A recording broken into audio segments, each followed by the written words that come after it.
Halo semuanya, selamat pagi. Assalamualaikum warahmatullahi wabarakatuh. Gimana kabarnya? Semoga teman-teman selalu dalam keadaan yang sehat ya. Jadi hari ini Miss akan melanjutkan penjelasan materi ke-10. Temanya masih sama kayak materi ke-9 ya, yaitu Pancasila sebagai sistem etika. Dan karena hari ini tidak menggunakan virtual meeting, jadi Miss menjelaskannya menggunakan Zoom ya. Nah, ini Miss share screen dulu. Jadi teman-teman bisa buka juga ya untuk materi pada hari ini bisa kalian download juga di MyBest di ruang materi. Oke, di pertemuan ke-10 kita akan bahas mengenai Pancasila sebagai sistem etika ya, menggali dari sumber historis, sosiologis, politis tentang Pancasila sebagai sistem etika. Kemudian juga kita akan belajar tentang bentar.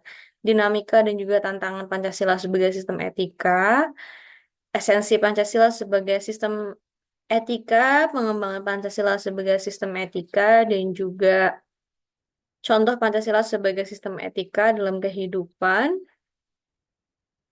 Dan yang terakhir ada beberapa etika politik ya teman-teman di sini sampai langkah-langkah penerapan Pancasila sebagai sumber etika politik. Cuman di sini Miss nggak menjelaskan secara menyeluruh gitu ya, Miss pakai slide yang lain. Jadi ini udah Miss rangkum sehingga nanti teman-teman untuk detailnya bisa baca materi, tapi untuk intinya bisa menggunakan PowerPoint yang Miss share dulu. Oke, sebentar ya. Coba Miss share dulu. Oke, udah tampil ya, Pancasila menjadi sistem etika. Nah, di sini teman-teman yang udah tadi Miss sampaikan ada beberapa hal ya yang kita akan bahas ya. Yang pertama yaitu menelusuri konsep dan urgensi Pancasila sebagai sistem etika, menanya alasan mengapa diperlukannya Pancasila sebagai sistem etika, kemudian menggali sumber historis, sosiologis, politis tentang Pancasila sebagai sistem etika, membangun argumen tentang dinamika dan tantangan Pancasila sebagai sistem etika, dan mendeskripsikan esensi dan juga urgensi Pancasila sebagai sistem etika. Oke, yang pertama ini adalah menelusuri konsep dan urgensi Pancasila sebagai sistem etika.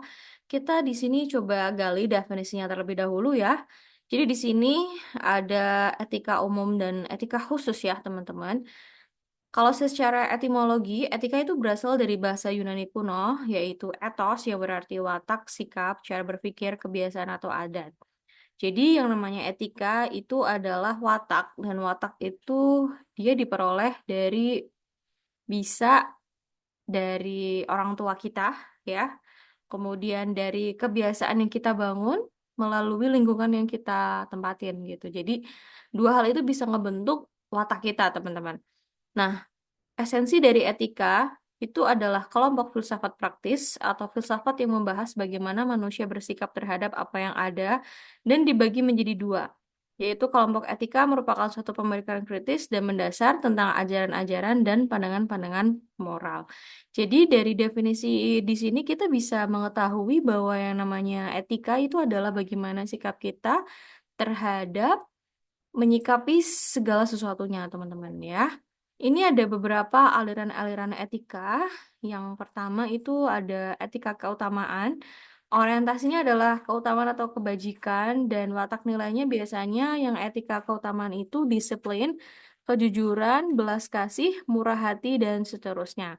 Kemudian biasanya dalam etika keutamaan itu moralitas yang didasarkan pada agama kebanyakan menganut etika keutamaan. Jadi dia dasarnya itu dari agama ya, teman-teman.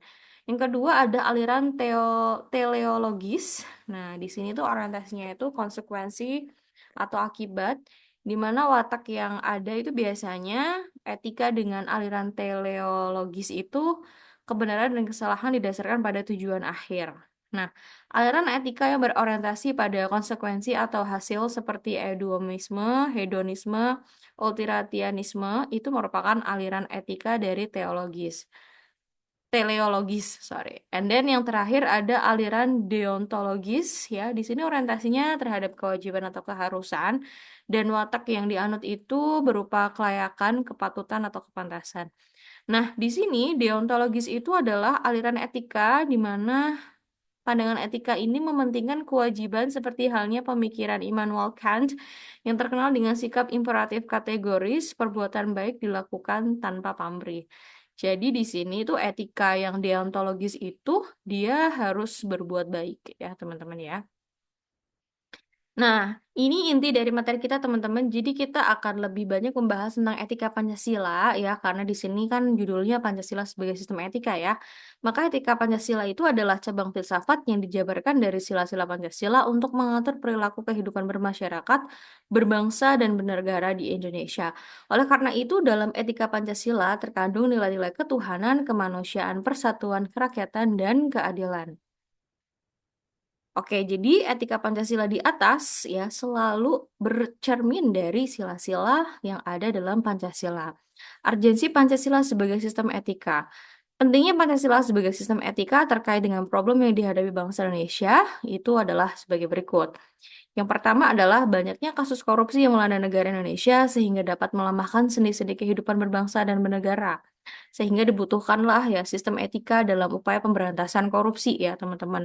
Seperti kita sedari dini memberikan pendidikan anti korupsi kepada anak-anak usia dini ya dengan memberikan contoh atau perilaku untuk menabung, kemudian bisa berbagi dengan sesama tanpa adanya potong-potongan, misalnya potongan tabungan dan lain sebagainya gitu. Itu bisa kita ajarkan sedini mungkin.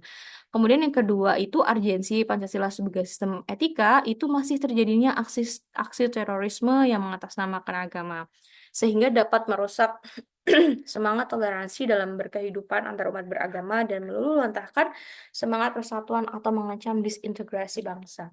Jadi kita juga masih banyak menjumpai konflik-konflik yang mengatasnamakan eh, agama ya teman-teman. Padahal itu semua itu adalah oknum yang membuat Pancasila itu runtuh nilainya karena oknum-oknum yang mengatasnamakan agama untuk kepentingan pribadi dan mengadu domba satu sama lain gitu. Sehingga hal tersebut itu harus kita upayakan untuk dihindari ya teman-teman. Jadi konflik ataupun semacam hal-hal yang berpengaruh ke negatif itu kita tinggalkan karena di sini asensi dan urgensi Pancasila sebagai sistem etika itu adalah sebagai pemersatu agar tidak terjadi beberapa hal tersebut gitu sehingga kita harus mencoba untuk mengembangkan rasa toleransi antar beragama.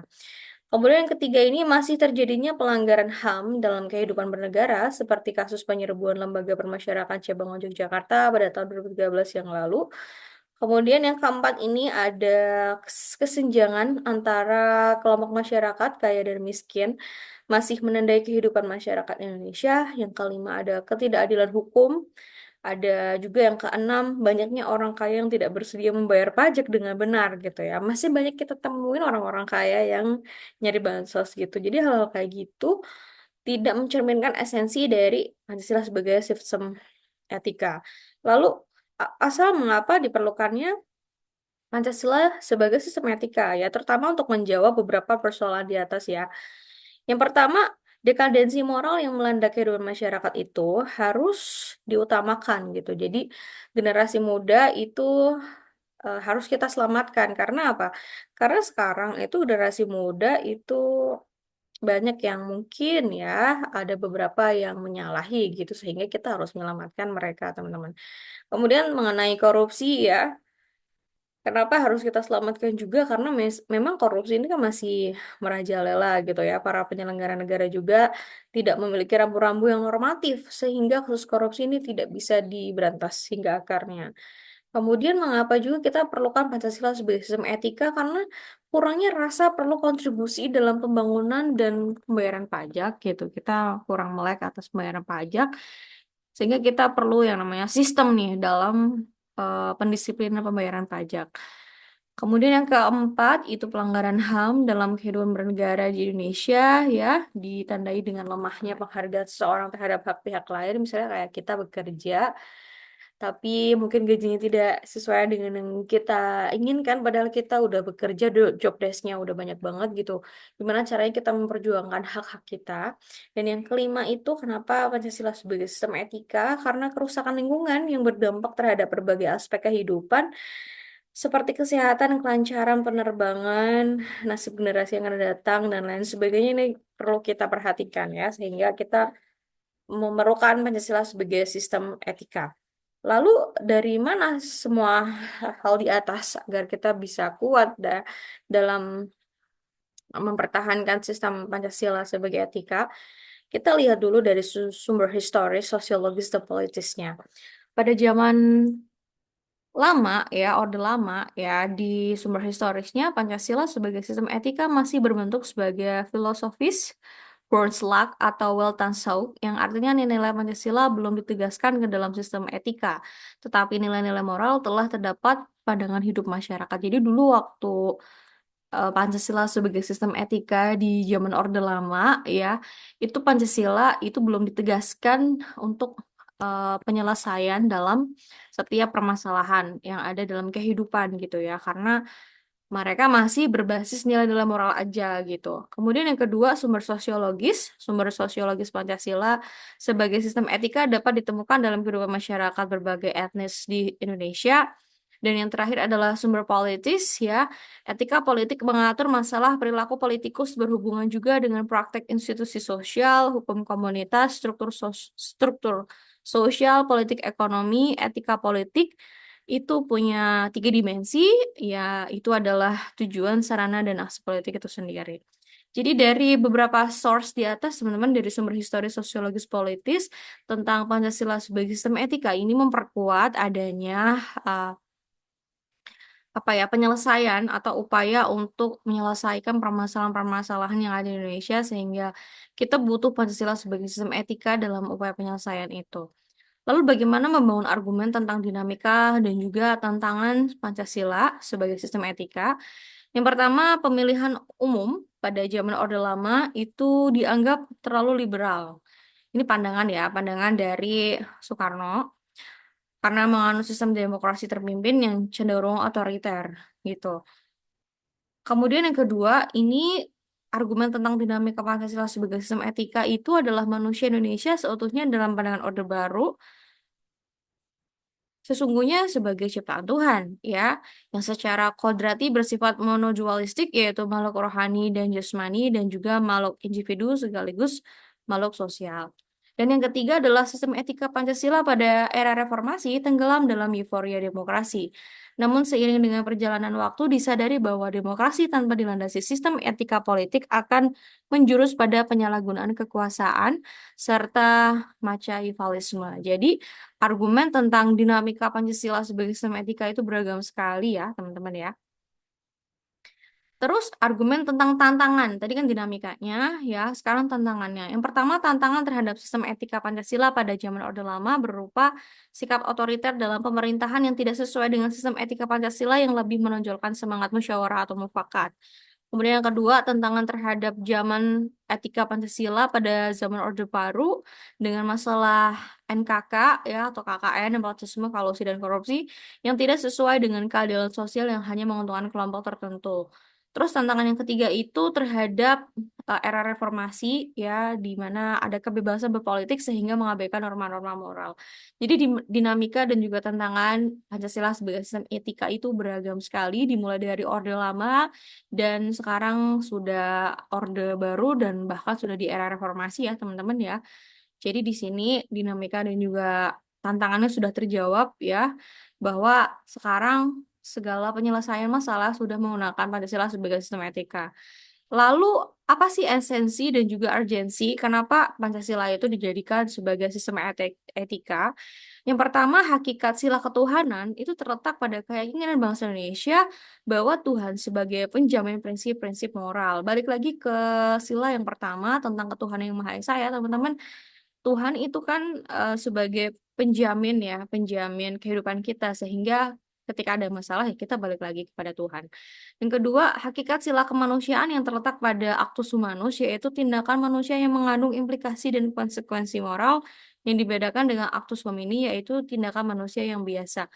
Jadi kemanusiaan yang adil dan beradab ini ya itu menjadi acuan nih untuk penyelesaian hak-hak ataupun permasalahan yang berhubungan dengan kemanusiaan seperti itu. Jadi apabila terdapat masalah gitu ya mengenai hal tersebut, maka ya upaya untuk penyelesaiannya menggunakan sila yang kedua. Kemudian yang ketiga, yakni tentang hakikat sila persatuan terletak pada kesediaan untuk hidup bersama yang mementingkan masalah bangsa di atas kepentingan individu atau kelompok. Sehingga dalam upaya untuk penyelesaian persatuan Indonesia itu, ya kita balik lagi ke sila yang ketiga. Ini yang terakhir, oh sorry, yang sila keempat, hakikat sila kerakyatan terletak pada prinsip musyawarah untuk mufakat. Artinya menghargai diri sendiri sama halnya dengan menghargai orang lain. Jadi di sini ketika ada permasalahan, dia upaya penyelesaiannya itu menggunakan mufakat atau musyawarah. Terus yang kelima, tentang hakikat sila keadilan sosial bagi seluruh rakyat Indonesia. Ini merupakan perwujudan dari sistem etika yang tidak menekankan pada kewajiban semata, tetapi lebih menonjolkan keutamaan. Karena ini kan keadilan sosial bagi seluruh rakyat Indonesia, sehingga sila kelima ini mencerminkan keadilan untuk seluruh rakyat Indonesia. Nah, untuk urgensinya ya, teman-teman di sini saya mungkin akan secara global saja bahwa Pancasila itu selain meletakkan sila-sila Pancasila sebagai sistem etika, itu Pancasila juga memberi petunjuk ya atau guidance bagi setiap warga negara untuk memiliki orientasi yang jelas, kemudian memberikan arah dalam membentuk suatu pergaulan yang baik lokal, nasional, regional maupun internasional untuk keberlangsungan hidup yang lebih baik. Kemudian juga Pancasila sebagai sistem etika itu dapat menjadi dasar analis bagi berbagai kebijakan dibuat oleh penyelenggara atau pemerintah sehingga tidak keluar jalur dari semangat negara kesatuan kebangsaan yang berjiwa Pancasialis. Dan yang terakhir, kenapa Pancasila disebut sebagai sistem etika itu karena dapat menjadi filter untuk menyaring pluralitas nilai yang berkembang dalam kehidupan masyarakat. Oke. Itu aja teman-teman untuk penjelasannya. Kemudian tadi ya untuk etika politisnya secara keseluruhan sih teman-teman bisa baca untuk poin-poinnya yang penting untuk dilaksanakan yang mana. Mungkin akan saya bahas sekilas di sini. Langkah-langkah yang bisa teman-teman ambil dalam upaya Pancasila di sistem politis ya teman-teman ya. Ada beberapa cara ya di sini ya. Nah ini dia. Misalnya kayak bagaimana cara kita untuk menerapkan sila ketuhanan yang Maha Esa ya, pasti kita harus berpolitik dalam keadaan yang benar, adil dan jujur, kemudian memelihara budi pekerti manusia yang luhur sampai menegakkan hukum yang seharusnya mengutamakan kepentingan rakyat. Gitu. Jadi teman-teman, itu aja untuk materi hari ini ya. Untuk selebih lengkapnya nanti teman-teman bisa baca-baca lagi pada slide materi. Untuk tugasnya silahkan bisa menyesuaikan nanti akan di-share di grup. Kalau ada pertanyaan bisa ajukan dalam WA. Bisa akhiri. Wassalamualaikum warahmatullahi wabarakatuh. Selamat siang. Kita bertemu lagi di minggu depan. Bye guys.